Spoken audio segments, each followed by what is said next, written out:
Avez-vous déjà ressenti de la colère, du ressentiment ou de la vengeance envers quelqu'un qui vous a fait du tort? N'avez-vous jamais souhaité pouvoir vous venger d'eux ou les faire souffrir autant qu'ils vous ont fait souffrir? Avez-vous déjà perdu votre temps et votre énergie à comploter pour vous venger ou à fantasmer sur la façon dont vous les humilieriez ou les blesseriez? Si vous avez répondu oui à l'une de ces questions, vous n'êtes pas seul. Nous avons tous des ennemis ou des personnes que nous percevons comme des ennemis dans nos vies. Il peut s'agir de nos rivaux, de nos concurrents, de nos critiques, de nos détracteurs ou même de nos amis ou membres de notre famille qui nous ont trahis ou blessés. Mais que se passerait-il si je vous disais qu'il y a une meilleure façon de traiter avec vos ennemis? Une voie qui n'implique pas de combat, de violence ou d'agression, mais plutôt de sagesse, de vertu et de maîtrise de soi. Une manière qui non seulement détruit vos ennemis, mais vous transforme également en une meilleure personne, une personne qui est libre d'émotions négatives et qui vit en harmonie avec vous-même, avec les autres et avec la nature. Cette voie est la voie du stoïcisme.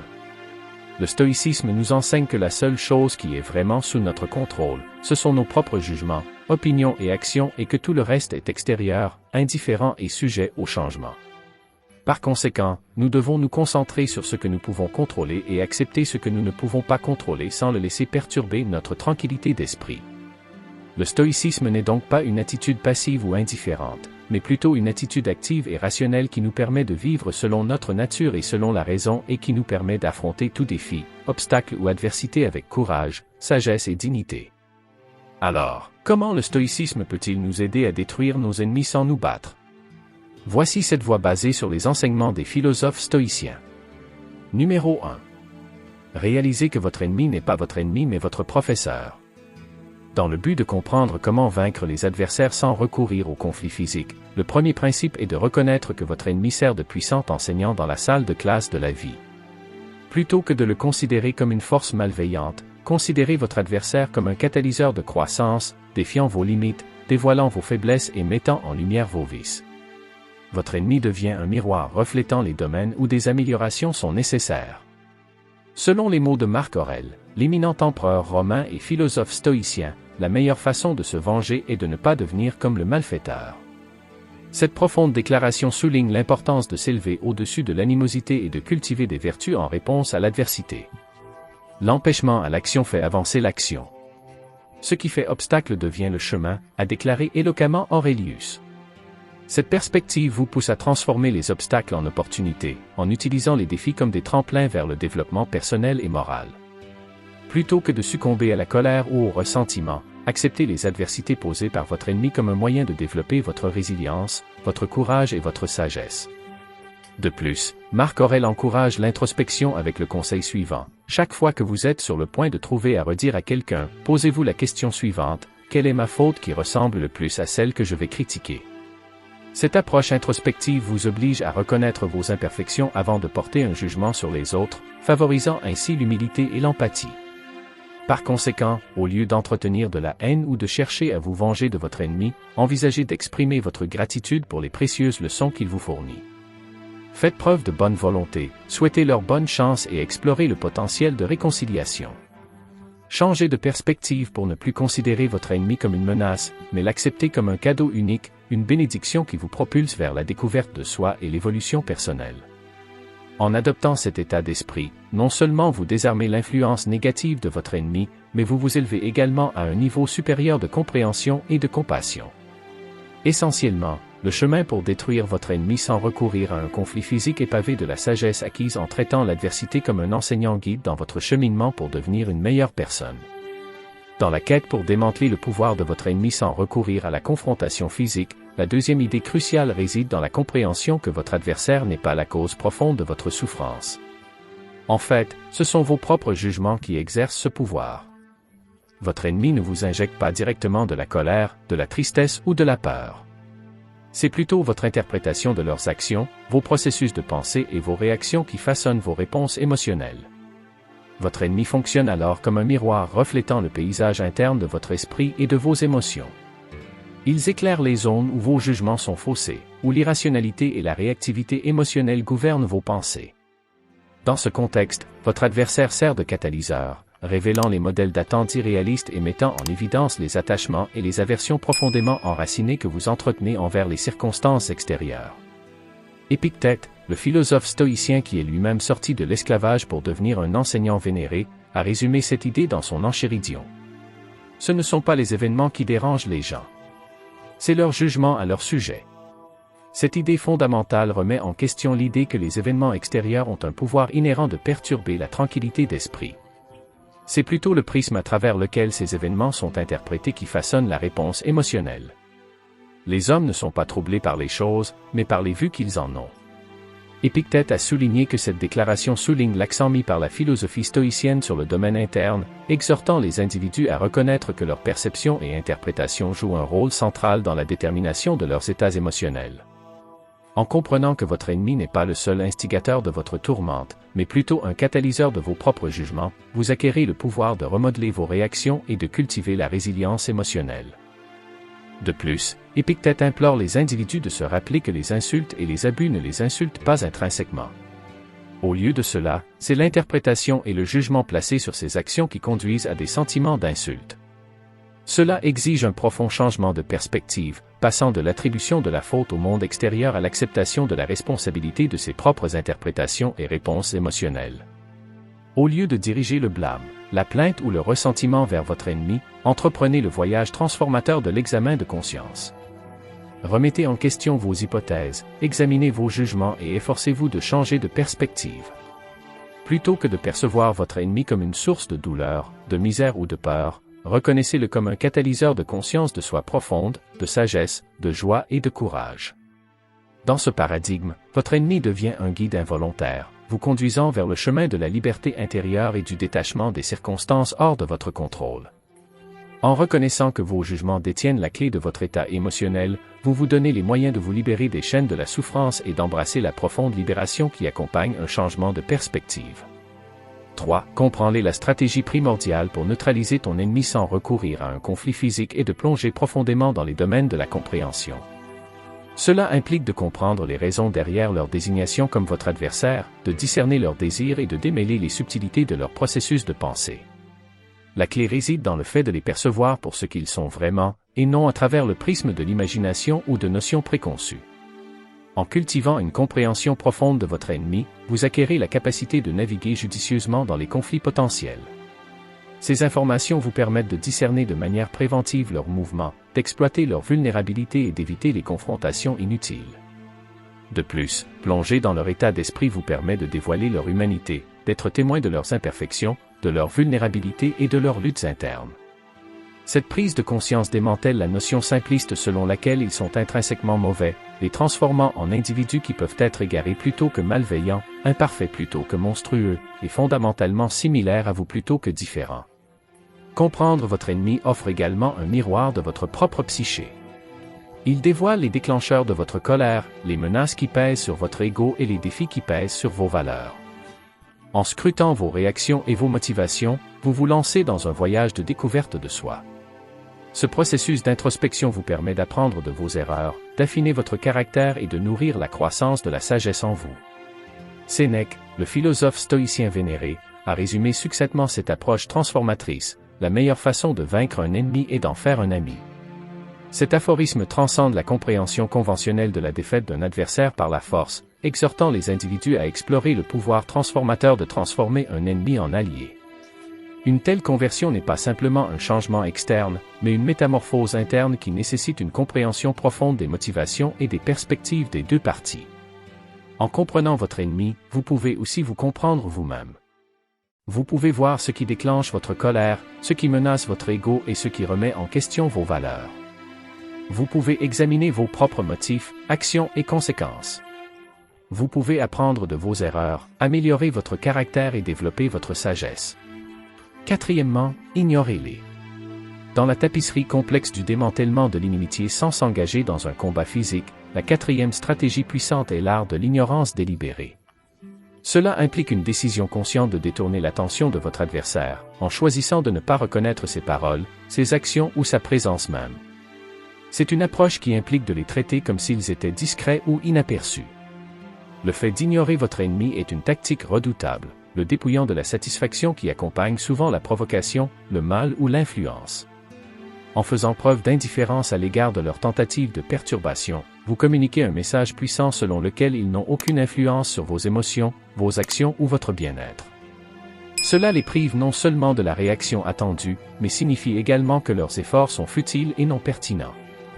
De plus, l'acte intentionnel d'ignorer votre ennemi vous permet de vous concentrer à nouveau sur ce qui compte vraiment dans votre vie. En évitant les distractions qu'elles peuvent présenter, vous pouvez canaliser votre énergie vers des activités qui vous apportent de la joie, s'alignent sur vos objectifs et contribuent à la croissance personnelle. Ce changement délibéré vous permet de transcender la négativité associée au conflit et d'investir votre temps et vos efforts dans des activités qui enrichissent votre vie. Vivre en accord avec le moment présent devient un aspect crucial de cette stratégie. En ignorant votre ennemi, vous créez un espace mental et émotionnel pour apprécier les aspects positifs de votre vie, favorisant ainsi un état d'esprit de gratitude. Cela vous permet de préparer l'avenir avec une perspective claire et sans fardeau. La meilleure vengeance est de ne pas être comme son ennemi, comme l'a épousé l'empereur stoïcien Marc Aurèle, résume l'essence de cette approche. Cette maxime encourage à s'écarter du cycle des représailles et de la négativité, exhortant les individus à s'élever au-dessus de l'impulsion de refléter les actions de leurs adversaires. En choisissant une voie de non-engagement et d'ignorance délibérée, non seulement vous vous protégez des effets corrosifs de l'animosité, mais vous incarnez également une forme supérieure de résilience et de sagesse. En ignorant votre ennemi, vous pouvez également vous concentrer sur ce qui compte pour vous, ce qui vous apporte de la joie et ce qui vous rend meilleur. Vous pouvez poursuivre vos objectifs, cultiver vos vertus et profiter de votre vie. Vous pouvez vivre dans le présent, apprécier le bien et préparer l'avenir. 5. Pardonnez-leur dans le voyage profond de désarmer votre ennemi sans recourir au combat physique. La cinquième stratégie transformatrice implique le formidable pouvoir du pardon. Cet acte transcendant implique de lâcher prise du ressentiment, de relâcher l'emprise des rancunes et de renoncer à tout désir persistant de vengeance. C'est une élévation de conscience qui implique d'accepter la réalité de ce qui s'est passé, de comprendre les raisons sous-jacentes et, finalement, de dépasser les chaînes des griefs passés. Pardonner à son ennemi revient à se libérer du poids de la haine, à neutraliser le poison de la colère et à libérer son esprit du piège de l'amertume. C'est un processus qui non seulement guérit les blessures infligées par l'animosité, mais facilite également le rétablissement de la paix intérieure, vous permettant de retrouver votre équilibre émotionnel et mental. De plus, le pardon ouvre la porte à la possibilité de la réconciliation, de la coopération, voire de l'émergence d'une amitié inattendue. En choisissant de pardonner, vous vous embarquez dans un voyage d'autonomisation personnelle. Cet acte transformateur n'est pas un signe de faiblesse, mais un témoignage de votre force, de votre générosité et de votre noblesse. Cela démontre que vous n'êtes pas esclave de vos émotions, mais un maître de la raison, capable de transcender l'envie primale de représailles. Il montre que vous n'êtes pas une victime prise au piège des circonstances, mais un créateur conscient de votre destin, choisissant le chemin de la guérison et de la croissance. Épictète, l'enseignant stoïcien vénéré, a résumé l'essence du pardon avec ces paroles profondes: le pardon vaut mieux que la vengeance, car le pardon est le signe d'une nature douce, mais la vengeance est le signe d'une nature sauvage. Cette sagesse souligne le pouvoir transformateur du pardon, le mettant en évidence comme une manifestation d'un caractère doux et éclairé. Choisir le pardon plutôt que la vengeance n'est pas simplement une décision tactique, mais un reflet de la force intérieure qui découle de la transcendance des instincts vils et de l'adoption des vertus supérieures de la compassion et de la compréhension. En pardonnant à votre ennemi, vous pouvez également démontrer votre force, votre générosité et votre noblesse. Vous pouvez montrer que vous n'êtes pas esclave de vos émotions, mais maître de votre raison. Vous pouvez montrer que vous n'êtes pas une victime de vos circonstances, mais un créateur de votre destin. Vous pouvez montrer que vous n'êtes pas un disciple de la foule, mais un leader de vous-même. 6. Déjouer les joueurs dans la danse complexe du démantèlement de l'inimitié sans recourir à la confrontation physique. La sixième voie stratégique est l'art de déjouer votre adversaire. Cela implique d'exploiter votre intelligence, votre créativité et votre sens stratégique pour naviguer dans les complexités du conflit et en sortir victorieux grâce au pouvoir de l'esprit et de l'ingéniosité. Déjouer votre ennemi est un témoignage de prévoyance, vous permettant d'éviter les risques inutiles, de surmonter des obstacles redoutables et de vous diriger vers des résultats qui correspondent à vos objectifs. Cette approche stratégique vous protège non seulement des pièges potentiels, mais vous positionne comme un maître de l'échiquier, anticipant les mouvements et les contre-mouvements avec finesse. De plus, l'élément de surprise, de confusion ou d'admiration qui accompagne le fait de déjouer votre adversaire peut susciter le respect, l'admiration ou même un soupçon d'appréhension. Faire preuve de prouesse intellectuelle face à l'adversité sert de vitrine de compétences, de débrouillardise et d'excellence. C'est une proclamation qui transcende les simples victoires tactiques, vous établissant comme un sage navigant dans la tapisserie complexe des conflits. Cette approche indique que vous n'êtes pas un observateur passif, mais un participant actif, manœuvrant stratégiquement les pièces pour obtenir les résultats souhaités. Cicéron, le vénérable avocat stoïcien, a résumé l'essence de cette approche avec sa sagesse intemporelle, l'habileté de l'homme sage est de tourner tout ce qui se passe à son avantage. Ce sage conseil encourage une perspective qui transcende les circonstances immédiates, exhortant les individus à transformer les défis en opportunités et en adversités, en tremplin vers le progrès. Essentiellement, la malveillance devient une manifestation de sagesse, renversant le cours des conflits à votre avantage et mettant en valeur la résilience de l'esprit humain. En déjouant votre ennemi, vous pouvez éviter des risques inutiles, surmonter des obstacles difficiles et obtenir les résultats souhaités. Vous pouvez également les surprendre, les confondre ou les impressionner. Vous pouvez leur faire vous respecter, vous admirer ou vous craindre. En déjouant votre ennemi, vous pouvez également prouver votre compétence, votre ingéniosité et votre excellence. Vous pouvez montrer que vous n'êtes pas un imbécile, mais un sage. Vous pouvez montrer que vous n'êtes pas un pion, mais un joueur. Vous pouvez montrer que vous n'êtes pas un perdant, mais un gagnant. Dans la quête profonde de neutraliser l'inimitié sans recourir au combat physique, la 7e et ultime stratégie consiste à exploiter le pouvoir transformateur de l'amour. Cela implique de déployer la gentillesse, la compassion et la bienveillance comme instruments de changement. Il s'agit d'une approche de changement de paradigme qui transcende les notions conventionnelles de résolution des conflits, exhortant les individus à souhaiter du bien à leurs adversaires, à s'engager dans des actions bienveillantes et à contribuer activement à leur croissance personnelle. Aimer son ennemi est un processus alchimique qui a le potentiel de métamorphoser son animosité en compréhension, de guérir ses blessures et même de le guider vers un chemin de rédemption. En même temps, cet acte d'amour devient un voyage profond d'élévation de soi, d'enrichissement personnel et d'auto-illumination. En choisissant l'amour plutôt que l'animosité, non seulement vous avez un impact sur l'autre personne, mais vous vous élevez également à un niveau supérieur de conscience et de force morale. Le pouvoir transformateur de l'amour s'étend au-delà du domaine de la dynamique interpersonnelle. C'est une force qui a la capacité de transformer les adversaires en amis, les adversaires en alliés et les conflits en opportunités de collaboration. Grâce à l'expression authentique de l'amour, vous favorisez un environnement où les relations peuvent être réparées, les alliances peuvent être formées et les partenariats peuvent s'épanouir. En choisissant l'amour comme réponse à l'animosité, vous affirmez également votre propre humanité, votre divinité et votre beauté inhérente. C'est une déclaration que vous n'êtes pas un pourvoyeur de haine, mais un signe avant-coureur d'amour. Cet acte montre que vous vous élevez au-dessus des instincts les plus bas, incarnant une qualité divine qui transcende le domaine du conflit. Il souligne que votre rôle n'est pas seulement une partie du problème, mais aussi une partie intégrante de la solution. Marc Aurèle, philosophe stoïcien et empereur romain, a résumé cette approche transformatrice avec sa sagesse intemporelle. La meilleure façon de se venger est de ne pas être comme ça.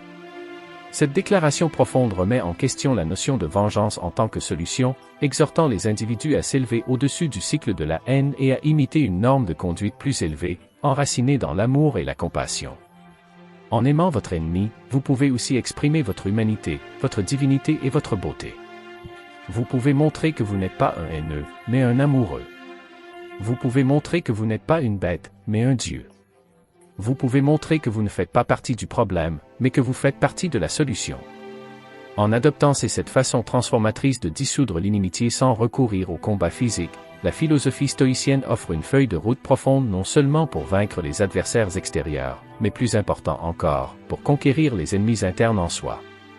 En suivant ces chemins, vous vous embarquez dans un voyage d'autodestruction, non pas de votre vrai moi, mais des fausses constructions de l'ego, de l'orgueil et de l'ignorance qui enveloppent votre être authentique. L'essence du stoïcisme réside dans la destruction de l'ennemi intérieur, ouvrant la voie à l'émergence de la meilleure version de vous-même. En faisant des choix délibérés de comprendre, d'ignorer, de pardonner, de déjouer et, finalement, d'aimer, vous démantelez les barrières qui entravent votre connexion avec la vertu, la sagesse et le bonheur. Allez-vous nous rejoindre dans cette odyssée de découverte de soi et de croissance? Le chemin du stoïcien vous attend, promettant une vie d'accomplissement et de buts profonds. Si vous trouvez une résonance dans ces enseignements intemporels, nous vous invitons à aimer, commenter et vous abonner, en faisant partie d'une communauté dédiée à l'exploration des profondeurs de la sagesse et de la vertu. Ensemble, embarquons pour un voyage commun vers les idéaux les plus élevés de la philosophie stoïcienne, enrichissant nos vies et ceux qui nous entourent dans la poursuite d'une existence harmonieuse et éclairée.